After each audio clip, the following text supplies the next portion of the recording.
Hi,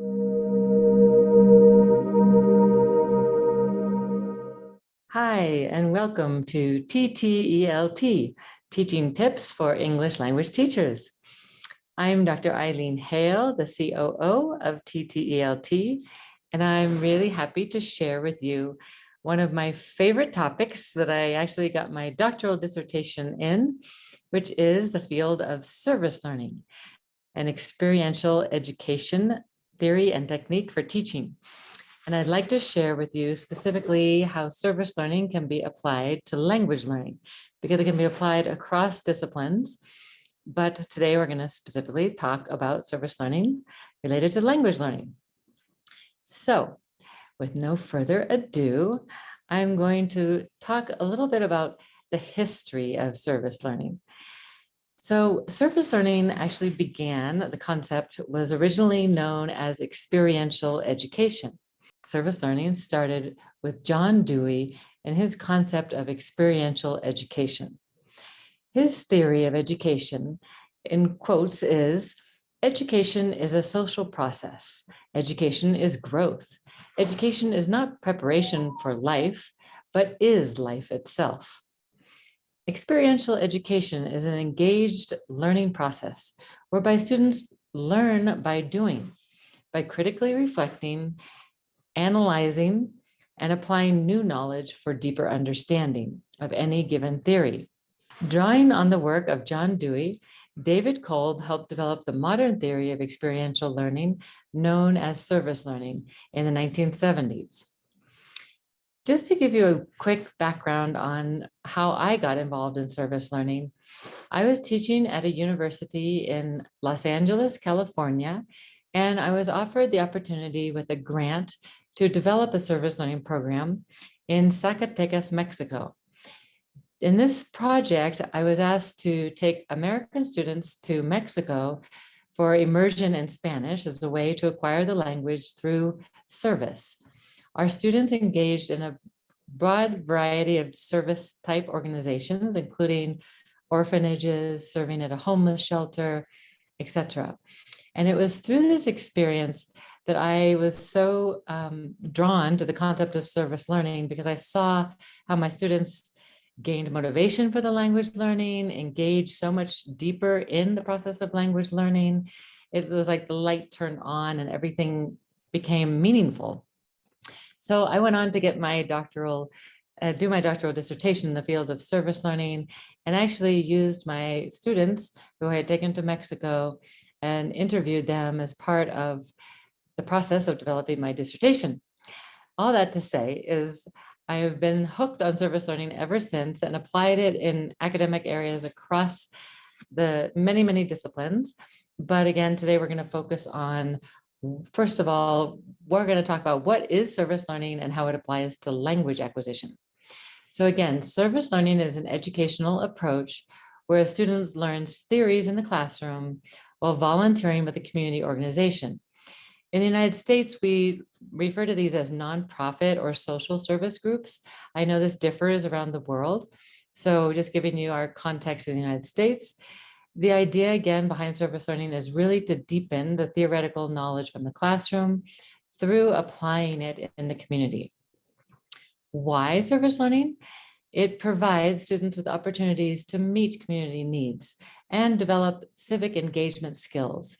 For many years, this has been a big movement, if you will, in the United States and in other countries throughout the world. Service learning provides a really natural way of learning and practicing language in real life context. This is the true immersion, which leads to real acquisition of language, because students build relationships in the field. And that's obviously, as we know, an essential part of language learning is wanting to communicate with people. And it provides motivation for authentic communication when they really need to communicate their thoughts and ideas, ask questions, and engage at a much deeper level than a textbook could offer in the classroom. What are types of service learning and what ages can service learning be applied with? Though, it all depends on your community.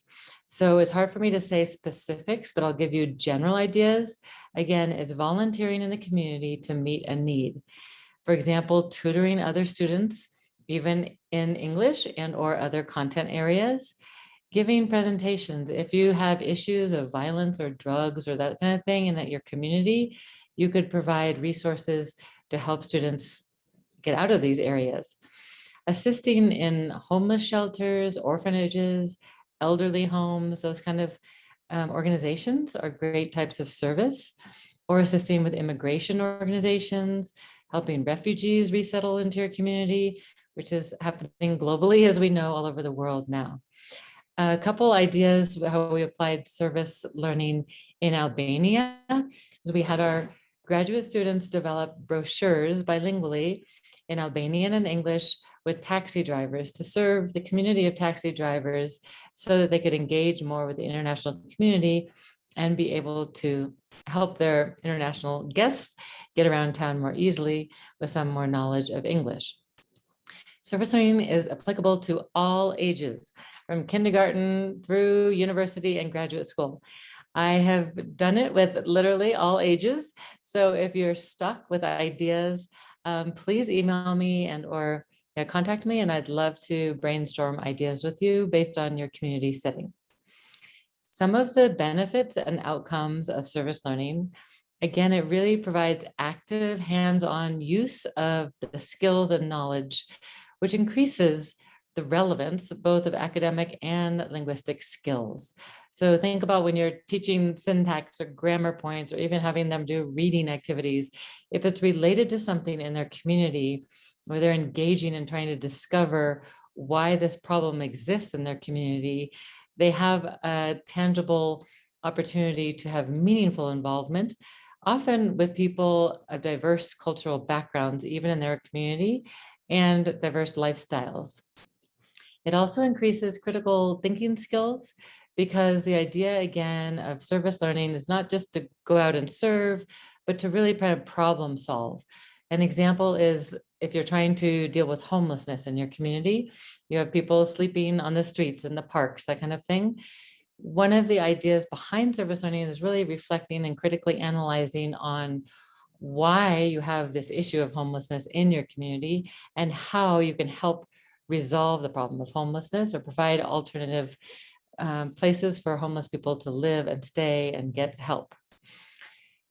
Service learning provides really valuable real life experience, and for our language learners, real authentic use of the language. It increases their understanding of civic responsibility and service. And of course, it increases their motivation for language acquisition. One of my favorite quotes is, service learning brings books to life and life to books. So get outside of your textbook and whatever book you're using in the classroom and take your students into the community. One of the great benefits of service learning too is you say, I don't have time to integrate it into my curriculum. You can have it as a homework assignment and have students go out into the community, do their service projects, and come back and use the language back in the classroom from what they've learned when they do reflections. So that brings us to the question, what is the teacher's role in service learning? Your role is to facilitate the service projects, because oftentimes it's hard for students, depending on their age and stage of life, to determine where and how they should do service in their community. So you can also not only facilitate projects in your community by building relationships, like in America, we have the YMCA, which is a community center, or a homeless shelter, things like that, where you could build community relationships yourself as a teacher, and then provide a setting for your students to go into through the relationships you build. You also need to determine ways to build language learning into your service project. So again, being really familiar with the types of organizations that the students can participate in will help enhance the language learning that you bring back to the classroom. Another example is doing like interviews in your neighborhoods. Let's just say you want to capture oral histories of the elderly people in your community. This is a great service project to record the stories, create books. Let's say of a generation that's using, let's just say Albanian, for example, and the next generation is getting away and wanting to learn much more English. So how do you capture the stories of the older generation and turn it into a book for oral histories. That's a great service project. Oversee and provide feedback for your students in English in this case. Another role that's important for you to play is to engage your students in critical thinking and reflective discussions in English in the classroom. Both we do pre, during, and post service learning reflections. So again, I have a lot of handouts and resources for you. If you'd like any of these, again, please email me and I'd be happy to share them with you. So a summary for all of us, some teaching tips for service learning. Again, if you're new to this field, I can offer a ton of resources. We'll put them as a link into our YouTube version of our podcast. You can find those. There's a plethora of service learning resources out there. Just Google service learning and you'll find more than you can imagine. I'd encourage you, if you do that, also do service learning in English or with English, so that it'll help you narrow the spectrum because there's so many resources. Also, if you're trying to find resources specific to your age group, Google that as well. And again, I can provide some specific resources for middle school, high school, university settings. It's all there. There's been a ton already done. So don't feel like you have to reinvent the world, the word. It's all done for you. Build community relationships. As I mentioned, you can really facilitate setting the stage for your students' engagement in the community and help engage your students in identifying the projects.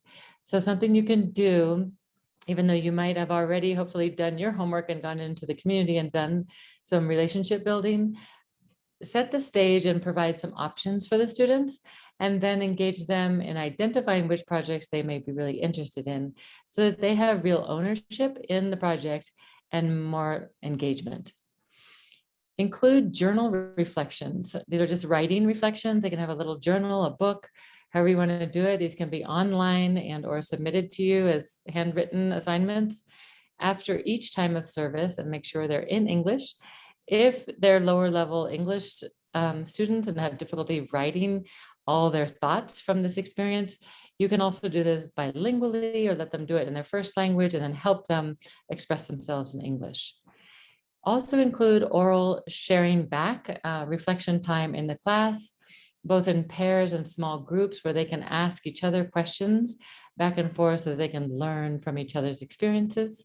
You can do this if you have like 3 students going to one organization. You could mix them up and have each one of those students work with other students in the class, and or have them all work within their community organization to share and reflect and do critical analysis of how they could be of most help to the community organization. Again, as possible, I would encourage you as a teacher to also go out and visit the sites during the students' time of service, because it really shows your level of engagement in the students' learning, as well as in the community organizations with which they are engaged. That's just a quick summary of service learning, and I hope it was useful for you. I'd love to share more specific ideas with you. Please contact me for any questions and or further elaboration you may have. My email is aileenhale@gmail.com, AILEENHALE@gmail.com. I'd love to hear from you. A couple quick announcements for this month of October. We have our TTELT Talks, where you engage with colleagues from around the world on topics that matter most to you. This Saturday, October 30th, will be 2 times at 12 noon or 5 p.m. Eastern Standard Time. Please email us ahead with your questions, ideas for topics at tteltinfo@gmail.com. Thanks for listening with us today. We'd love to have you follow us. We have a Facebook group under TTELT, Instagram, Twitter, and share any future ideas for topics you'd like with us. November, we're going to be talking about cultural relevance in teaching English. It's been wonderful to join with you today. Have a wonderful rest of your day, wherever you are in the world. Thanks so much.